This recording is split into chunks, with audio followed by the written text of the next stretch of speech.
been a little while, but I figured I'd make a short little video because I'm going to be speaking on something that actually caught my attention as I was talking to somebody.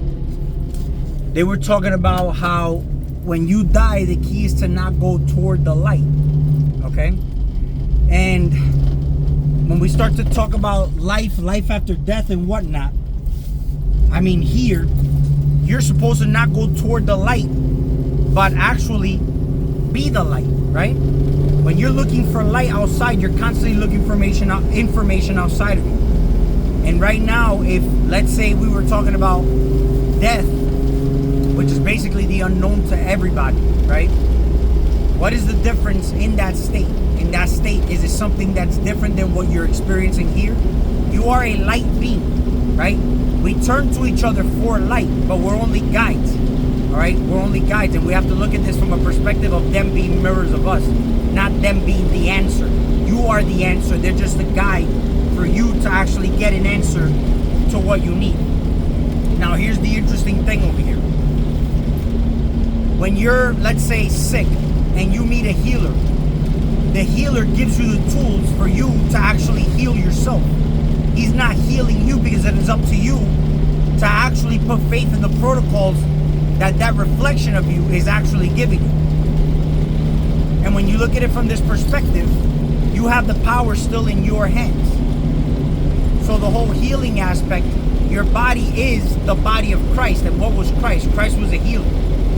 So you just have to be natural, right? What's the longest you can go without? Food. What's the shortest you can go without? Air. So obviously, prioritize breathing. It's all in the breath. Same way with hydration now is going to be basically the energy and vitality of the body. This is what's going to keep things moving. So your body is always healing. When you get a cut, you don't do anything to heal it. When you get a pathogen in your body or anything that doesn't belong there, your body will react. An immune response will happen. Okay? Your job is to assist the body into basically getting back to medical terms, homeostasis. Mental imbalances.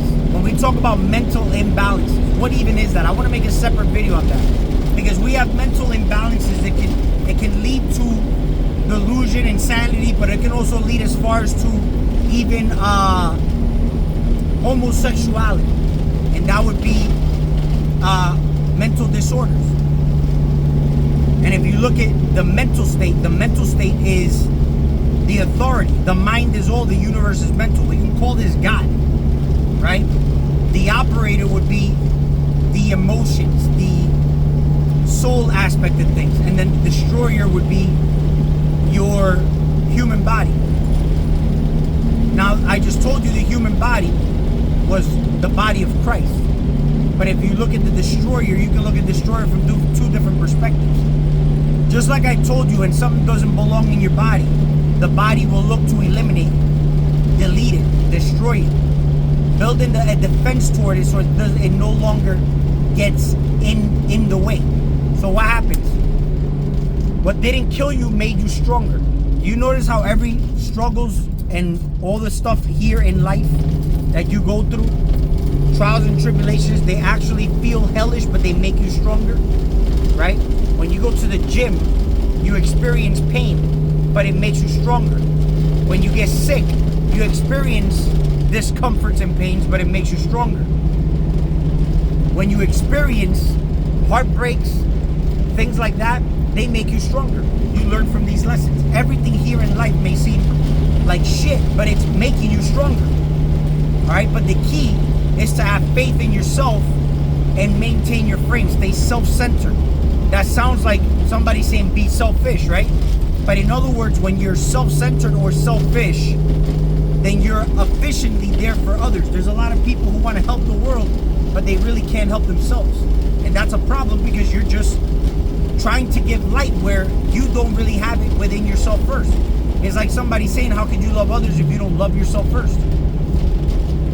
So when we look toward light, all right, your body eats and lives off the light. The plants live off the light, okay? the way that you live, you're gonna have to do an audit and monitor what is beneficial and not beneficial for you. So you are a light being, okay? I don't care if it's man, woman, black man, white man, Chinese man, any kind of man. It's all mankind. They're all kinds of men. That's all it is. Okay? They're one part of a thing that we call reflections. And that's why they say man created in the image of God. You are God and you are creating man by your vibratory state. You attract man, but you're also creating the kind of man in your reality. And the kind of man could be by attitude, personas, egos, feminine energy, masculine energy. You're creating a kind of man outside of you. So when you look at light beings, we say light is masculine and the darkness is feminine. Everybody is a light being and everybody has the feminine in them because you see that they are guided by their emotions. See, when you look at emotions, you know how they say a man is supposed to be able to control or manage his emotions, right? This is absolutely true. But you are supposed to be actually, if you look at what feeling is actually, the key is, it's all in awareness. That's all it is. So feeling is conscious awareness of vibration. When you become aware of your vibratory state, then you can guide the feelings into the light if they need be, or transmute it. Or you basically transfer it. But either way you put it, the power is always in your hands. We will talk soon.